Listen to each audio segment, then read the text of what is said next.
Hi, I'm Wilson. I'll be talking about my guru, the black swan. After observing the black swan, I was able to extract the genius, which is its neck. It consists of 25 vertebrae, allowing it to be long and flexible.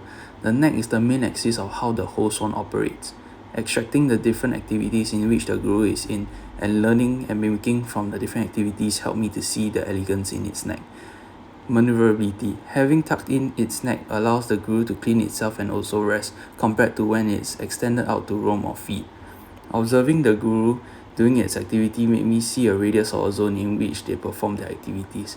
There is an external radius in which it does activities that are more social and explorative, such as feeding, roaming, and mating. Then there is an internal radius where the guru does private activities like cleaning and resting. Observing the guru go about its day and its activity, I extracted the posture as to how they can clean themselves, how they can rest, and how they feed. Seeing the genius of the neck, I would like my architecture to have a central system that can adopt self-cleaning and spatial zoning to cater for social activities and personal activities with the ability to ultimately self-sustain as it is a solitary creature. The guru that I have chosen is the monitor lizard, and the genius that I have identified from it is the tail and its effect on the environment. So as you can see from the picture, the tail, while it's in water, it can move at a 45-degree angle while swimming, and it usually moves in a sweeping motion. However, the degree of the tail can be higher if the lizard were to make a sharper turn.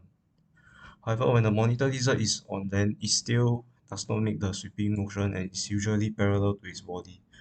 So basically, the lizard moves in a straight line and the tail is used to balance the monitor lizard.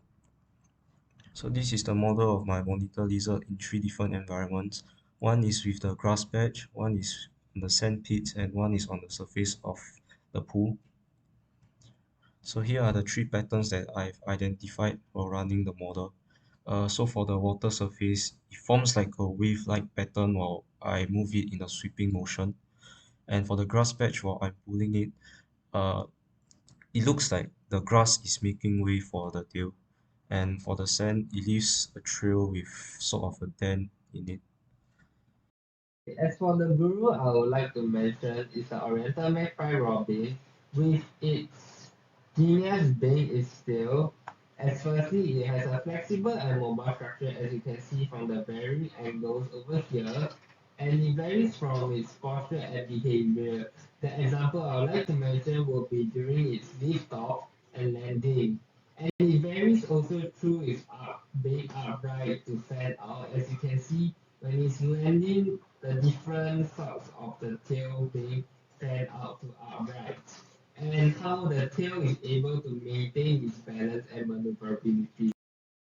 You see, extracting out the tail during its lift off, you can see the different sorts of the tail postures as it is flying out.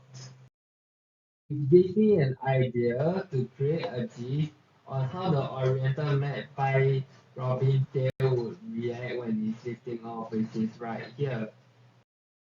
The Oriental magpie robin, when it's landing, you can see its fanning out position being from fanning out to being upright to its own stationary position over here. Gives me an idea to indicate how the Oriental magpie robin tail would react when it is landing off to a distinctive spot. Step-by-step process of how I did my coding to the Oriental magpie robin's tail, continuation to the final product over here. Overall, creating a final GIF to show how flexible the Oriental magpie robin's tail is.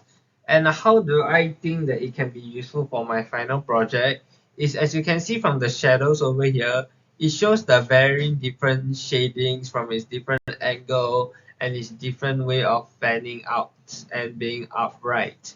And also I feel like how this but here shows a form of balance in terms of its own tail, which I feel that also can be extracted and can be useful for my final presentation over here. Hi, today I'll be talking about my guru, which is the Christmas tree worm.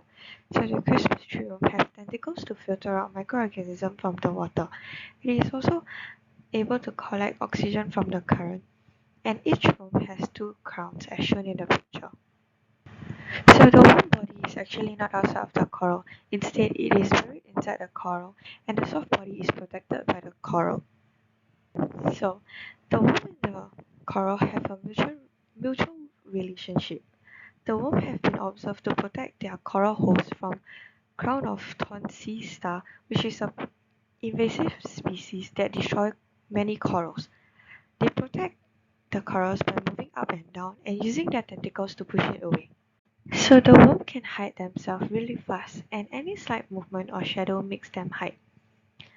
The moving up and down motion also increases water circulation closer to the coral surface, bringing in more nutrition that is beneficial for the corals and the worm. Now I'm going to show you the GIF.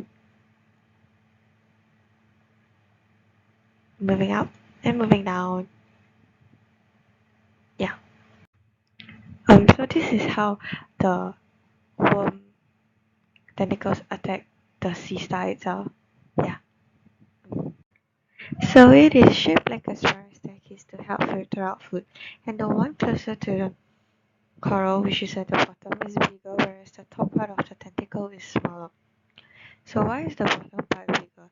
Because the bottom part is more of collecting food for the corals as it is closer to the corals. It also catches the food that was not caught by the smaller tentacles. That's all. Thank you.